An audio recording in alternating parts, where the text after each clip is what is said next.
भाजपाचे आमदार नितेश राणे हे सातत्याने मुस्लिम समाज विरोधात आक्षेपार्ह वक्तव्य करून जातीय तेढ निर्माण करत आहेत। त्यांच्या बेताल वक्तव्यामुळे महाराष्ट्रात अशांतता पसरत असून त्यांच्यावर सरकारने कठोर कारवाई करावी, त्यांना आमदार पदावरून बडतर्फ करण्यात यावं यांसह अन्य मागण्यांसाठी आज दलित महासंघाच्या वतीने सांगलीचे स्टेशन चौक येथे अनोखे आंदोलन करण्यात आले।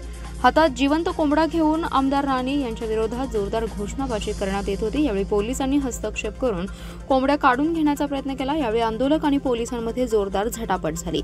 नितेश राणेंवर अर्वाच्य वक्तव्य आणि दंगल घडवण्याचे प्रयत्न केले म्हणून गुन्हे दाखल करावे, त्यांना आमदार पदातून बडतर्फ करण्यात यावे, राणे यांच्या वक्तव्यावर प्रसिद्धी आणि सभावर तात्काळ बंदी घालण्यात यावी अशी मागणी यावेळी आंदोलकांद्वारे करण्यात आली आहे। आंदोलक आणि पोलिसांमध्ये झटापटीत कोंबड्यांचं मात्र चांगलंच हाल झाले।